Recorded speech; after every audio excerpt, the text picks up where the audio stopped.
محمد سيد الكونين والثقلين والفريقين من عرب ومن عجم، هو الحبيب الذي ترجى شفاعته. السلام علیکم ورحمۃ اللہ وبرکاتہ. الحمد للہ رب العالمین وصلی اللہ وسلم علی نبینا محمد وعلی آلہ وصحبہ اجمعین ومن تبعہ باحسان الی یوم الدین، اما بعد. محترم ناظرین، حدیث کی کتاب بلوغ المرام جو کہ بہت ہی مایہ ناز کتاب سمجھی جاتی ہے، جس میں احکام اور مسائل سے متعلق بہت ساری احادیث کو ایک جگہ جمع کیا گیا. ہم نے اس پروگرام کے ذریعے سے کوشش کی کہ اس کے تمام ابواب اور اس میں پائی جانے والی احادیث اور ان کا خلاصہ آپ کی خدمت میں پیش کریں، تاکہ ہر ایک چاہے کسی شعبہ زندگی سے اس کا تعلق ہو، اپنے عمل کو، اپنے روزمرہ کی زندگی کو حدیث رسول صلی اللہ علیہ وسلم کے سانچے میں ڈھال سکے.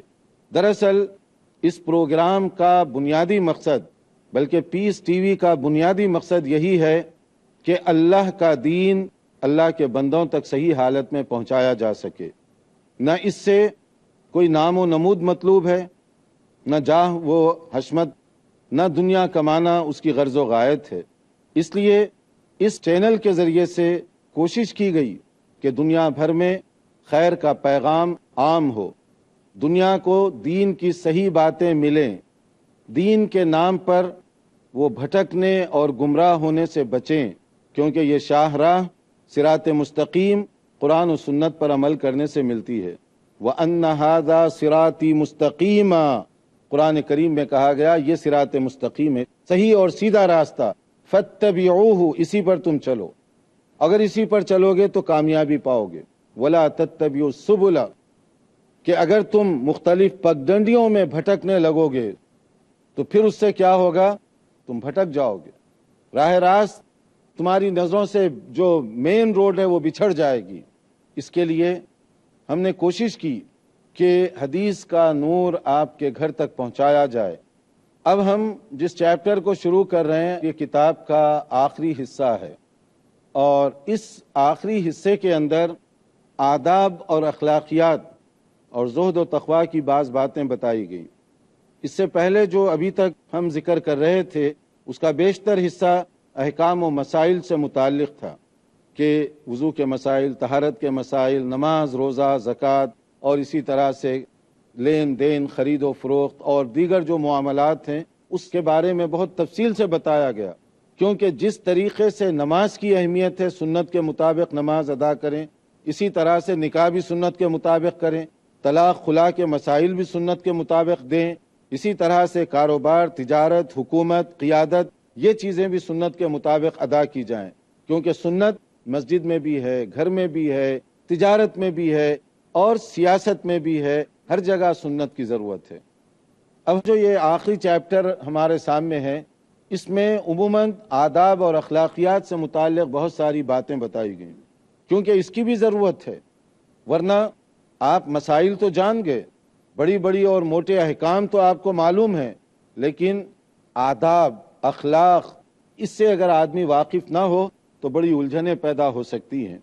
تو اس کے اندر جو سب سے پہلی چیز ہے آداب کے بارے میں، کہ اگر مسلم سماج میں آپس میں لوگ رہیں تو ان کے تعلقات کی نوعیت کیا ہونی چاہیے، کس طرح ان کا اٹھنا بیٹھنا چلنا پھرنا یہ کس طرح کا ہو، اس کا اس میں ذکر کیا گیا.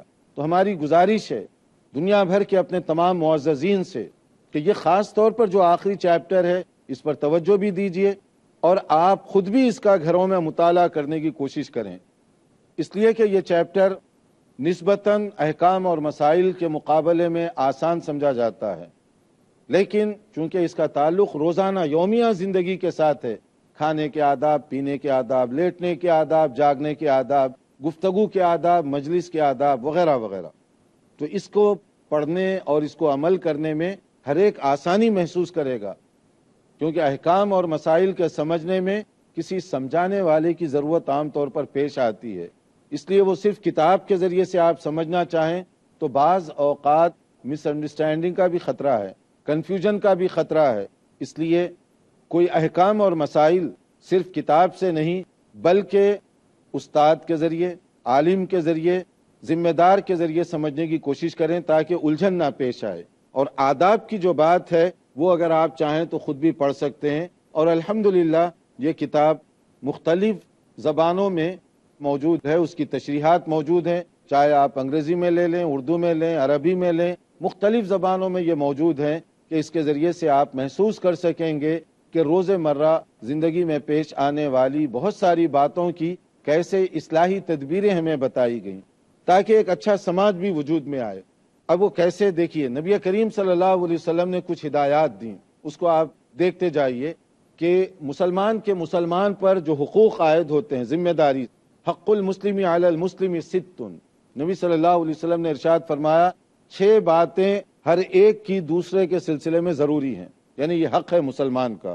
6 کا مطلب 6 ہی نہیں، 7 بھی ہو سکتے ہیں، 8 بھی ہو سکتے ہیں، 5 بھی ہو سکتے ہیں۔ مطلب یہ ہے کہ یہ کچھ کام ہیں جو ہر ایک جو مسلم سماج میں رہتا ہو انفرادی طور پر، وہ ہر ایک کی یہ ذمہ داری ہے کہ اپنے دوسرے بھائی کے ساتھ وہ ان چیزوں پر عمل کرے۔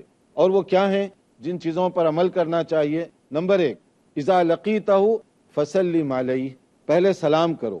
تو سلام کو پھیلانا یہ ایک مسلمان کا دوسرے مسلمان پر حق ہے، سلام کا جواب دینا یہ ضروری ہے۔ اذا حییتم بتحیۃ فحیوا باحسن منها او ردوها، قرآن مجید میں حکم دیا گیا جب کوئی سلام کرے اس سے بہتر جواب دو، یعنی السلام علیکم کہے السلام علیکم ورحمۃ اللہ، خوش دلی کے ساتھ اچھے انداز سے جواب دو۔ یہ نہیں ہے کہ کوئی سلام کرے آپ ادھر دیکھتے ہوئے نکل گئے، آپ سلام کر رہے ہیں آپ منہ موڑ رہے ہیں، یہ قرآنی حکم کے خلاف ہوگا۔ سلام کا جواب دینا یہ ضروری ہو جائے گا۔ اور اتنے کنجوس ہو گئے کہ سلام کا جواب بہتر طریقے سے دینے میں بڑی مشکل پیش آ رہی ہے۔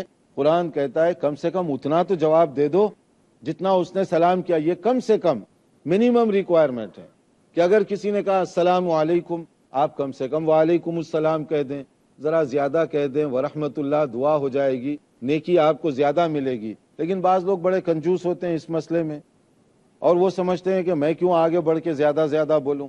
تو اس لیے قرآن یہ کہہ رہا ہے کہ کم سے کم اتنا تو جواب دو جتنا اس نے کہا السلام علیکم تو وعلیکم السلام۔